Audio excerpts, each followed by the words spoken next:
Hey, it's Tpok. I'm back in true Remembrance, and we left off with this image of La with a butterfly in her hair. I'll be right back. Please, Blackiris, don't follow me.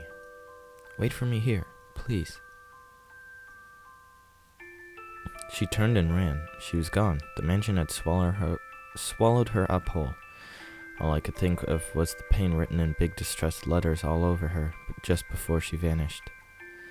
I'd been so transfixed by that, I hadn't even been able to lift a finger to stop her. Damn it. I hated myself at times like these.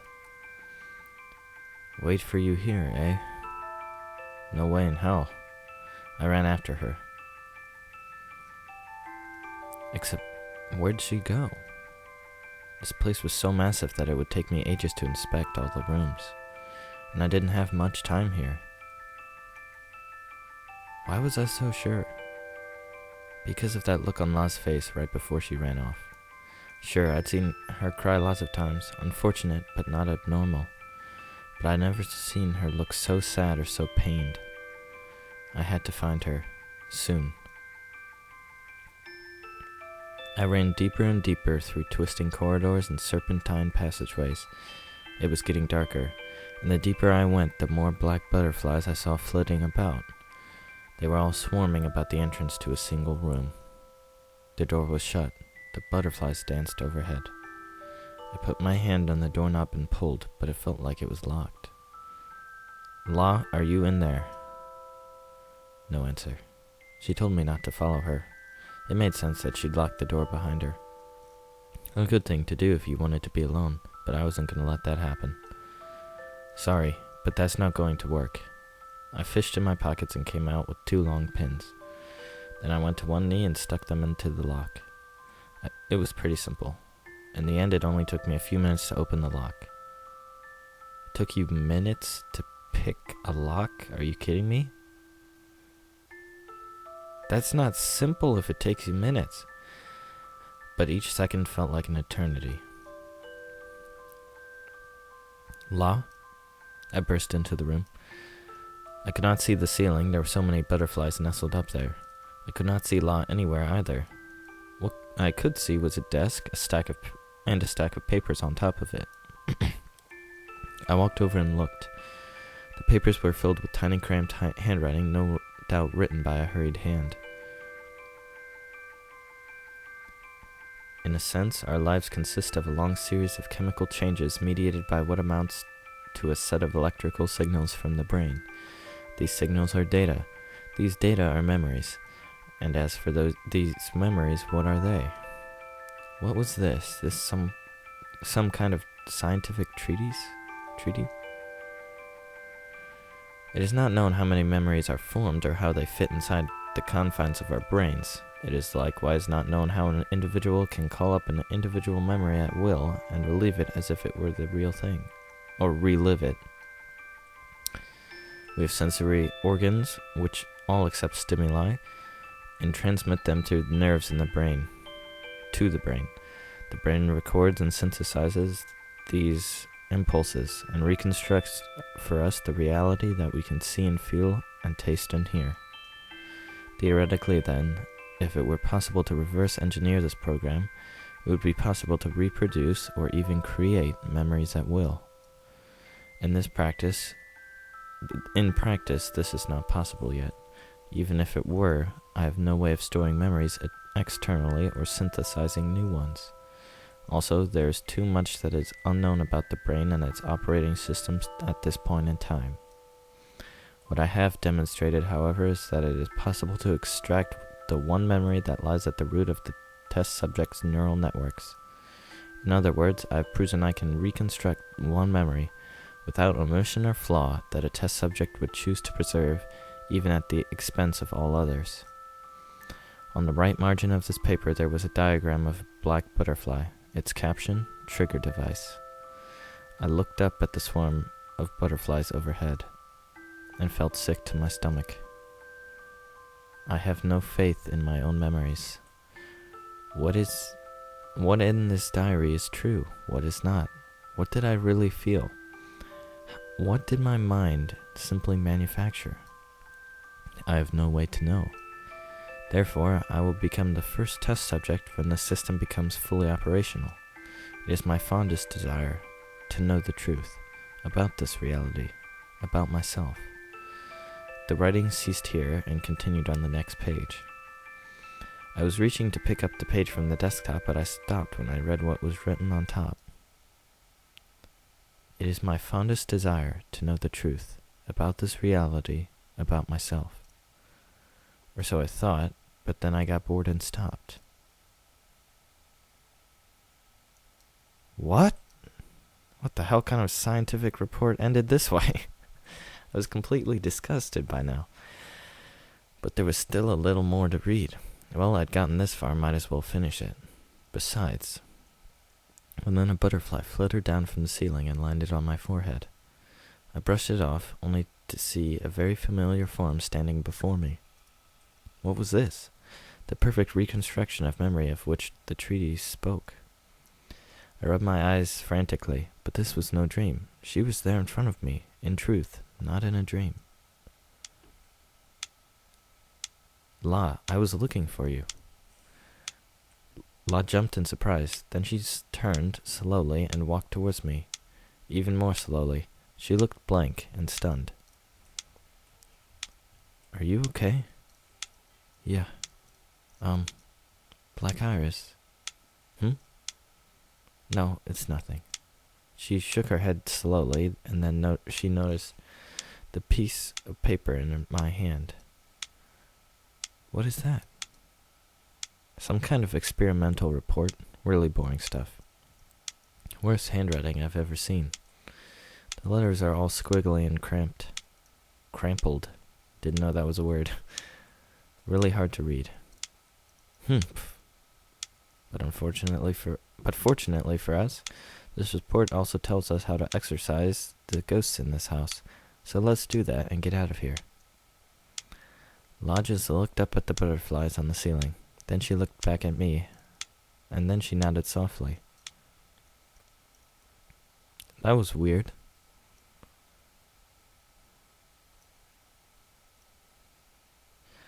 We talked about the contents of the reports as we walked toward the aroma. The sun was hanging low in the western sky by now. Our long shadows beat tattoos on the streets and storefronts of our city. La's outlines were soft and gentle in the orange light of this dying day. So, what you mean is, when a butterfly contacts your head, you relive a memory? The memory dearest to you? Something like that. Wait. A butterfly landed on Blackiris' head, and then he just saw La. Is that a memory?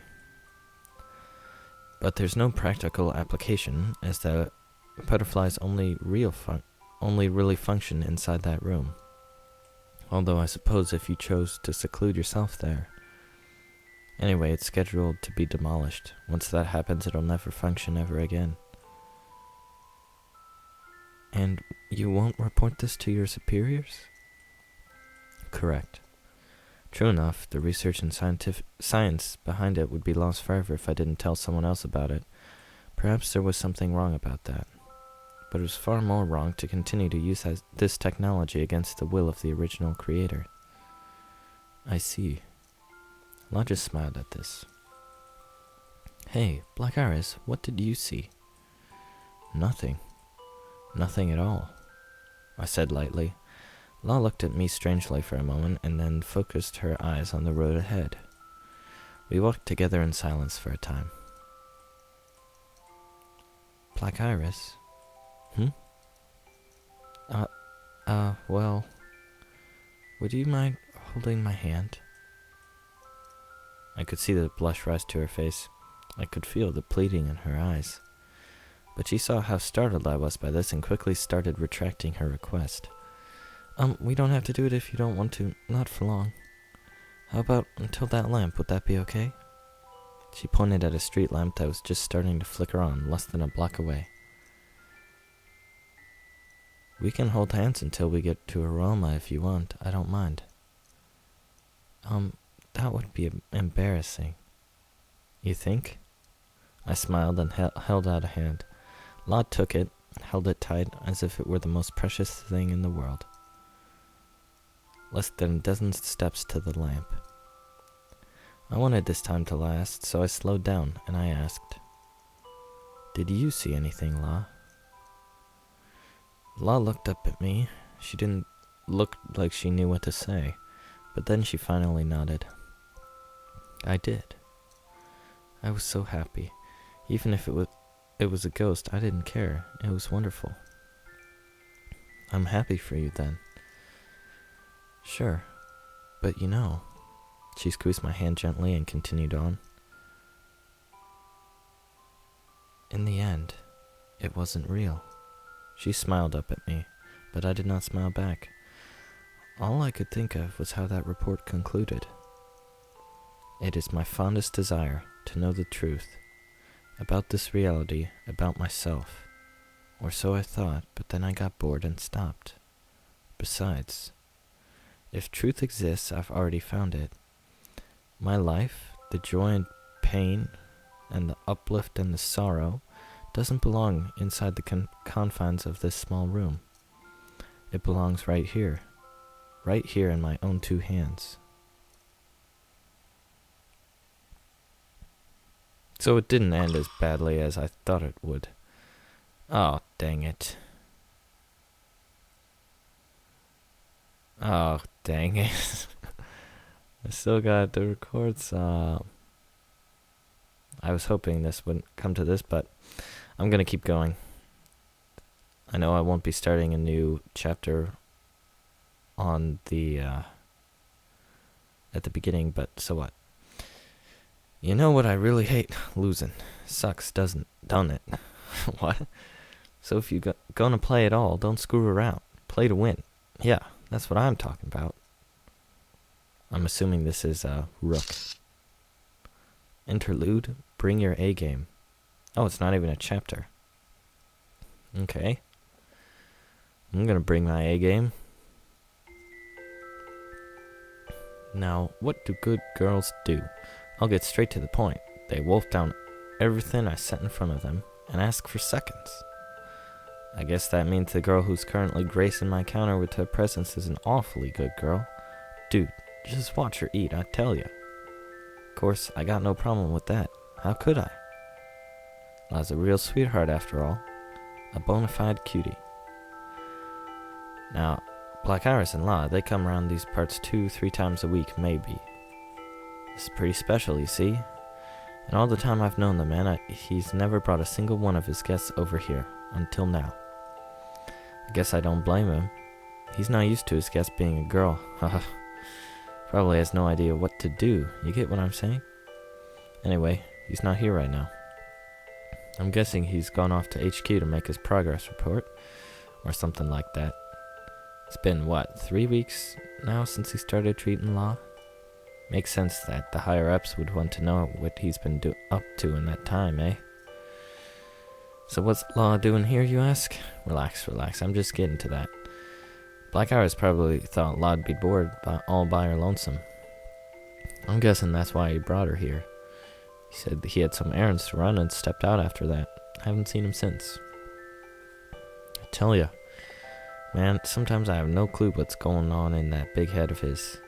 I've been watching him and La for weeks now. Sometimes he's the biggest blockhead alive. Others, he's got her wrapped around his little finger, you know? Anyway, it looks like our little princess is all done. Not a thing left on her plate. Awesome. And she's looking up the shelves around the counter. Probably admiring my bottle collection. Rook, been meaning to ask, what are those? This I like. She's so open, so to the point. When she's happy, she laughs. When she's sad, she cries. And when she's curious, she asks. I guess that's why I never, give her the straight dope at first. Too much fun, you hear? Oh, those? Tools of the trade, little lady. Tools of the trade. Oh, spices? Flavorings? Not quite. Try again. I'm talking about a slightly different trade. My real one, you know? Your real trade? But I thought you were the owner and operator of Aroma. And you're not wrong either. I guess Blackiris never told you. I'm an Mnemonicide, actually. Whoa, dude. Look at the doubt in her eyes. That's harsh, man. That's harsh. I swear it's true, straight from my lips to God's ears. I guess you've never seen me at work, though. Too bad. Too bad. I put on this serious, depressed face. I get a kick out of how Law reacts when I do that. And I pick up a few bottles from the shelves. Then I lay them down one by one on the counter, kind of like I'm dealing cards for Law to inspect. These, little lady, are what they call essential oils. Judging from the way she's looking at me, I don't think she knows what they are. Alright, fair enough. So I'll open a bottle up, put a few drops on a handkerchief, and let her sniff it. What? What? Okay. I thought that was gonna be like chloroform or something. Smells like oh, voice crack. Smells like flowers. Doesn't it though? Now don't be sniffing too much, Law. Wouldn't do for me to steal you away from Blackiris, would it now? And sure enough, she hands it back to me. Looks kinda reluctant though. This is how I roll. Fresh start too. 2 birds with 1 stone, see? They're expensive though. Run out too fast. Blackiris has it made, eh? Him and his eyes. A fresh start? Yep. Helps you really relax, rest, meditate, whatever. And when you're all done, boom, fresh start. I see. Heh. What do you know? She picked one of the vials up, and she's staring at it with newfound respect. And this is expensive? Huh? Well, yeah, it wasn't cheap. None of them are. And I have to have all sorts, you know, just in case. Why, do you want one? She nods silently. There's definitely something about the way she's looking today, though. Like she's got something on her mind. What? Feeling down recently? Yeah. Oh, not me, Blackiris. For crying out loud, girl. Who do you think you are? The reincarnation of Mother Teresa or something? Can't help but laugh here. Blackiris, eh? Sorry, I never took him for the sensitive sort. Maybe that's wrong. Maybe he's not feeling down. Don't know. All I can say, sometimes he gets quiet and cold. And you're worried about that? She looks down for a moment. All quiet, all bashful like. Then she looks up. And quietly she nods. Damn you, Blackiris. Next time we meet, I'm gonna open up a can of whoop-ass on you. Okay. No need to worry your pretty head about that, little lady. You just finished treating a guest not too long ago, right? You know, the one with the braids? Yeah. Most any Mnemonicides is gonna shut himself up like that after he finishes treating someone. Oh, really? Of course, it all depends on the individual. But let me tell you something. This whole erasing memory thing, it always leaves a really bad taste in your mouth. Sure, our guests come to us because they want to forget. But as for us, we know better. Memories are like people, you know? They don't want to die either. Kind of makes you wonder. And that's why Blackiris is behaving that way. But you know, we can wonder for as long as we want. And it won't change single thing. I promise, Law, Blackiris will be back to his normal self sooner or later. Probably sooner if you get what I mean. I see. Thank you. Oh wow, look at the smile on her face. Man, I'm weak. Weak. If she asks me for anything, we're gonna end up giving it to her at this rate. Rook, have you known him for long? Why'd you ask? You seem to know a lot about him. And you two get along so well. La, please tell me you're joking. I'm making some sort of face. I must be. Seeing as how La's looking back and blinking like that. Am I wrong? Indeed you are.